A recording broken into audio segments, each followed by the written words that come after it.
Hey guys, you're here bringing you guys another video. Today we're going to be talking about shard priority in Princess Connect. I've still been playing this game for about over a month now, and I've still been really enjoying it. I put out that 13 beginner tips and tricks guide a couple of weeks ago, and people enjoyed it. So I'm going to continue making some Princess Connect content. If you guys want to follow me on Twitch, I stream Azure Lane and Princess Connect now 3 times a week at twitch.tv/Jerda1. I have a Twitter as well at Jerda1AL. If you guys want to follow me on there for any updates on streams or new videos or whatever. Today I'm going to bring you guys a guide on what character shards you should be focusing on in each of the different shops. I'm talking about Dungeon Shop, the Arena Shop, the Princess Arena Shop, and the hard modes. I'm going to tell you guys what my recommendations would be to prioritize for each of the shops and let you guys know what I personally did, since I am a bit over a month in now, and I am quite a bit into buying these character shards in each of these shops. So let's get right into it. So the Dungeon Shop is the very first one I want to talk about. This is a shop that you're going to get the most coins for. The coins are pretty plentiful compared to the Arena coins and the Princess Arena coins especially. Dungeon Shop, you're going to be getting these from the dungeon. So you're going to be getting dungeon coins every time you clear certain floors in each of the dungeons. By the time you reach the very hard dungeon and you're able to clear the boss, you're going to get 1,500 dungeon coins a day.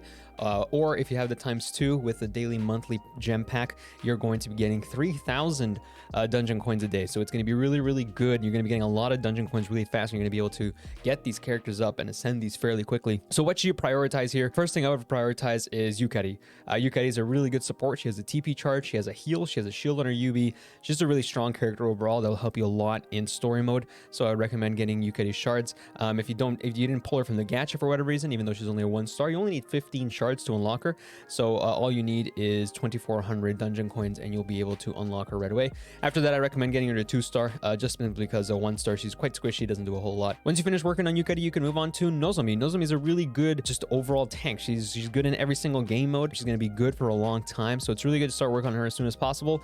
She needs 145 shards to unlock her because she does have a net rarity of 3 stars. So you're going to need to get 145 shards together in order to unlock Nozomi. And I promise you that will become faster than you think. Like I mentioned, you do get quite a few dungeon coins per day, so it's going to be coming faster than you think. But I would recommend getting your Nozomi to 4-star. At least she's really, really good at 4-star. And once again, just extra stats on your tank is never bad. You can get Nozomi 4 if you wanted to, but after that, I would actually work on Yukari 3 as well. Yukari at 3-star gets really, really good. So once you finish working on your Nozomi and Yukari, you can just actually start working on your other tank, Kuka, down here. Kuka is a really good magic tank. She's not particularly good in the story mode because there's not a lot of magic damage in story mode, but she's really good in PvP. So if you want to start working on your PvP tanks, Kuka is a really good one. She helps out a lot against Tamaki and Mage Melt and stuff like that, which is very common in the PvP defense meta. So Kuka works really, really well. You want to get her to 3-star, and that's when she starts doing really, really well in PvP. So working on your Kuka is not a terrible idea. After you're done working on Yukari and getting Nozomi to at least 4-star, I would say, before you start working on Kuka 3-star. After that, you can start branching out. You can start working on your Maho if you want a Maho if you haven't been able to pull her, or Akari. Akari is really good magic DPS.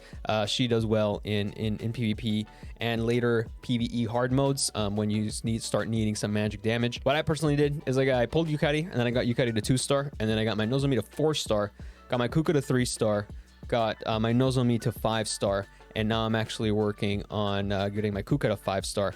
And then after I'm done, once I'm done that, I'm gonna work on Mitsuki to 3-star because I do have a Reno Bomb team that I'm working on. So I managed to pull Akari and Maho, so I didn't have to do those from the Dungeon Shop. But what you get is really dependent on what you already have and what you pull. So that's my recommendations: Yukari into Nozomi into Kuka, and then after that, you kind of start branching out into whatever you need, into what holes you're missing in your roster. Do you need a magic DPS and go for Akari? Do you need physical defense debuff for? Then you can go for Mitsuki. Do you need a support for your story mode? You can go for Maho, stuff like that. So that's my recommendations for the Dungeon Shop. Arena Shop, essentially you want to be working on Monica first. Getting Monica 3 is really, really good. Monica provides a attack speed buff to your whole team for the first 20 seconds of a battle, which in Arena makes a huge difference. You essentially want to use Monica at all times almost in B Arena because it helps out a lot with those battles. So Monica is really important if you want to start grinding and climbing in PvP. After that, I would recommend working on Tamaki. Tamaki is really good in PvP defense teams for Tamaki Stall, which is the defense meta right now, which is a bunch of tanks, Maho, and a Tamaki, and that just more or less shuts down all but the most specialized of teams.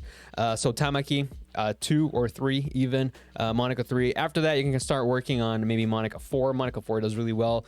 You kind of do want Monica at 4 stars, especially if you're going to be using her to taunt, or not to taunt, but it'd be for her to be taking Hatsune's damage in PvP. So you want a couple of more, you want 1 more star on Monica there so she can handle that better. And then after that, there's not a whole lot. Misogi and Hiyori are both not super great, so I would not recommend using any of your arena coins on that. You can start working on your Tamaki as well, or you can start working on Reno. If you have the other parts for a Reno Bomb team. So a Reno Bomb is a really good PvP team that includes Yuki, Reno, Mitsuki, Yukari, and Lima.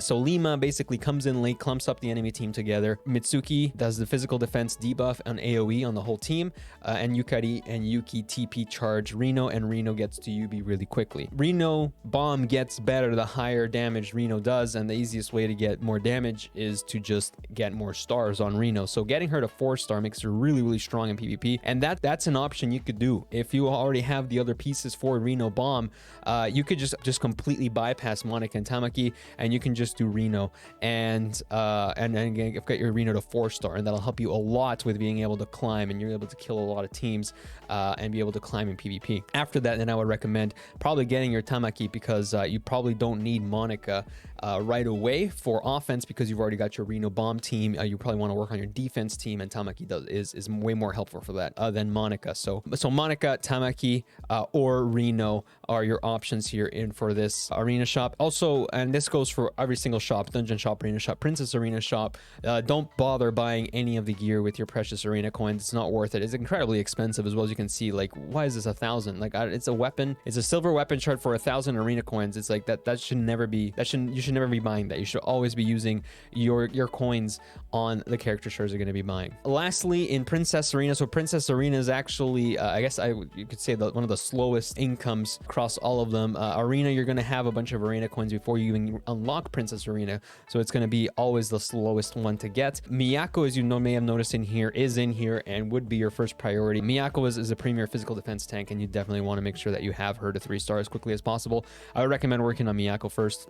After working on Miyako, you can pick one of the 2 clan battle DPSs to work on, either Kaori or Suzuna. If you are going to be big try-harding in clan battle and you have Makoto and you have ready to go and you want to min-max your DPS, you definitely want to work on Kaori. The more stars that Kaori has, the more damage she does, and she synergizes really well with Makoto and Jun in clan battle, which makes her one of the best. She is the best DPS in the game right now for clan battle. So Kaori is definitely the character you want to be focusing on after Miyako. If you don't really care for Kaori, you're not going to be try-harding for clan battle, then you can start working on Suzuna, even though Suzuna has a similar role as Kaori for single target DPS, but I just like Suzuna better. She's a bit more waifu for me than Kaori is. Anna and Hatsune, I would definitely recommend not using your Princess Arena coins on Hatsune, simply because the first character event that we're going to get, you're going to be able to farm for Hatsune shards, and you're going to be able to unlock her and get her to 4-star fairly easily. So don't use your Princess Arena coins on Hatsune. And Anna really is only good for PvP, and even still, I think getting a good clan battle DPS going and your Miyako to 3-star is more important than unlocking Anna. So this is what I would recommend: Miyako, and then one of the 2 clan battle DPSs, Kaori or Suzuna. Definitely recommend Kaori over Suzuna unless you have a personal reason for that. Like for me, instance, I'm not going to be try-harding that hard for clan battle, and I just like Suzuna better. While we're here, when you're talking about the Divine Amulet Store, so the Divine Amulet Store only shows you shards for characters that you already have. As you may have noticed, everything costs 1, but that's not always the case. Once you buy your first 20 shards, the cost will go up by 1 amulet. So after the first 20, the 21st to 40th shards will cost 2 amulets, and then the 41st to the 60th shards will cost 3 amulets, all the way until they cost 5 amulets, and then they will stay at that cost. So in order to get a 3-star character to 5 stars, let's say a limited character, that costs 1,150 amulets. So for that reason, I would highly recommend that you do not spend any of your divine amulets in this shop right now. The only exception would be for characters that you have like really close to getting to the next ascension and you just don't want to wait and you're a little impatient like I am.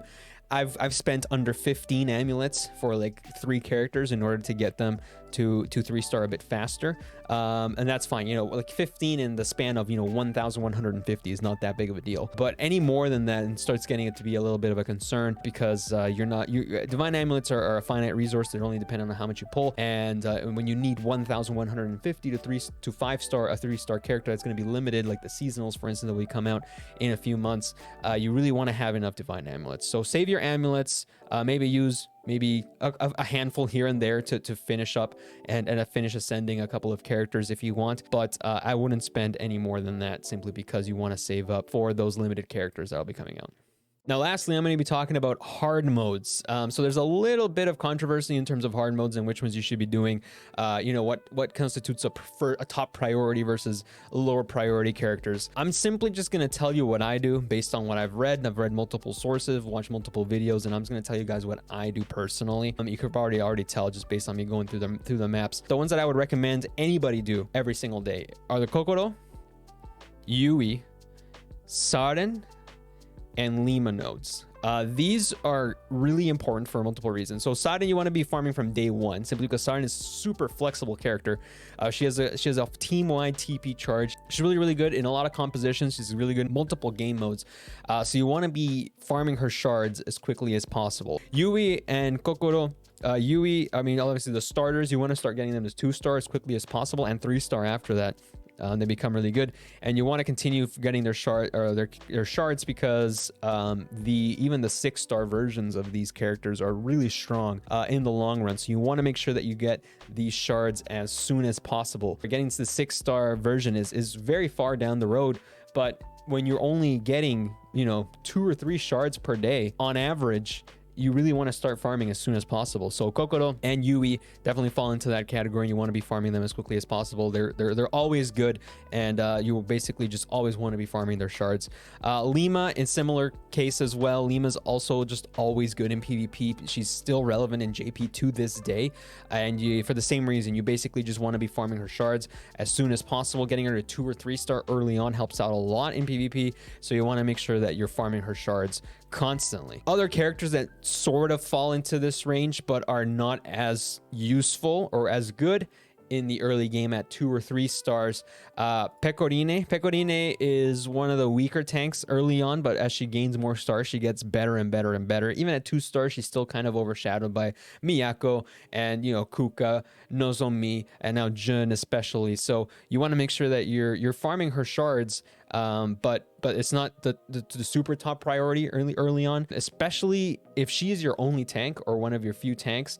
You definitely want to be farming her shards. But if you already have an abundance of tanks, you have Nozomi, you have Jun, you have Miyako, you have Kuka, you're probably okay to maybe hold off of this if you're trying to gear up other characters. And once you're done gearing them up and you have a bit of stamina to spare, then by all means come back here and start doing the hard modes for Pecorine. I personally do them every single day simply because of my OCD. I don't want to be super behind on Pecorine because I've been farming Yui and Kokoro the whole time as well. So that's just my personal opinion, but that's how I do it. Another character that's kind of like on the second priority that I basically do every day anyway is Shiori. Shiori is a really strong clan battle DPS. I actually had to unlock her using her shards simply because I couldn't pull her from the gacha, so I ended up having to use her shards. So yeah, leveling, getting her shards as much as possible is really good. You want to get her to 3-star. Getting her to 3-star is really strong and makes her a really good clan battle DPS. Again, if you're not going to be try-harding super hard on clan battle, you don't care as much, and you want to spend your stamina somewhere else, then sure, you can probably skip over Shiori shards, but I would highly recommend you do these anyway. Again, I do these every single day. The ones that you've shown that I have at 0 out of 3, I do these every single day now.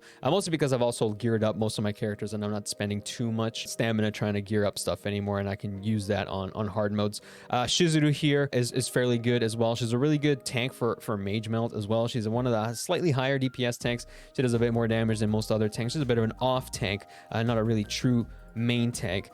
She's really good, and similar to Saren, she's not as flexible as Saren is, and she doesn't provide as much utility as Saren does, but she's still a really good character, and I would recommend farming her hard modes as well if you don't think you'll be able to pull her if you haven't pulled her yet. And then lastly, Eriko here. She's again falls into the category of not really good now, but fairly good later on, and I mean later on when she gets her unique equipment and stuff. So I'm playing the long game here by farming my Eriko shards right now. By no means is she a high priority right now. She's not super particularly good. She's kind of really squishy, but she's a decent single target DPS. But there are better ones in the game, such as Shiori that I mentioned, Suzuna Kaori. But Eriko's there. If she's your waifu and you want to level her up, ascend her as quickly as possible, then by all means, I'm playing the long game here. Rei, again, similarly, she's not super good right now, but she will be in a really long time when she gets her unique equipment. She'll be really good then, but not until then. So you're able to start farming her now. But the thing about Rei, compared to the other characters that I mentioned, is that she actually has 2 nodes. So you'll be able to pick up her nodes her shards twice as fast compared to, for instance, Erika, who only has 1, Akino, who only has 1, stuff like that. So Rei, you don't have to start right now simply because she has 2 nodes, and once her UE is closer on the horizon, then you'll be able to start farming them then. But not right now. Your stamina is better spent elsewhere. Any other character that I didn't mention is not worth really working on. Mimi, again, a bit of a clan battle DPS, not as good as Shiori for clan battle DPS. But if you want to use Mimi instead of Shiori or any other DPS for whatever reason, or if you pulled Mimi and you want to get her to 3-star, then by all means you can do that. Not a super high priority though. Ninon, not a super high priority, really only used in PvP for Nino spam with Saren. But yeah, other than that, it's not really worth using your stamina. It takes 145 shards. You're going to be here for a while. And then by the time that happens, you probably have a better PvP team lined up. So it's not really worth leveling her or farming for her shards. Maybe just one last mention to Shinobu, actually. Shinobu, you might want the 2-star version of her if you didn't pull her from the gacha for clan battle, because she does have a little bit of physical defense debuff. But again, not super high priority unless you're struggling super hard for physical defense debuffers. You have Mitsuki, you have Makoto, you have Jun. If you have 3 of those, then you're probably fine. So yeah, anyway, so quick summary. Top priority that you should be doing every day is Kokoro, Yui, Saren, and Lima. Second priority for characters that are pretty good or will be pretty good in the relative short term, and you should be focusing on as well once you've used your stamina. If you have nothing, that's higher priority. Pecorine is pretty good. Shiori is really good as well, and Shizuru is also a solid tank. And then lastly, for characters that are kind of more longer term characters, maybe not recommended to start working on right now, but if you have the extra stamina once you've finished leveling up and gearing up most of your characters and you have stamina left over, Eriko falls into that list, as well as Rei if you really wanted to start working on Rei now. So yeah, that's my recommendations for hard mode. Hopefully I didn't ramble on too much and you guys understand who I am working on for my hard modes. So I hope this video helped you guys understand what character shards to prioritize on in the various shops and in hard modes. I also told you guys what I personally have done in each of those. So I hope you guys found that useful. Please let me know in the comments box down below what you guys thought. If you have any other questions, feel free to leave them there as well. We'd love to help you. Otherwise, thank you guys so much for watching. I hope you guys stay safe, stay healthy, and I will see you guys in the next one. Take care. Bye-bye.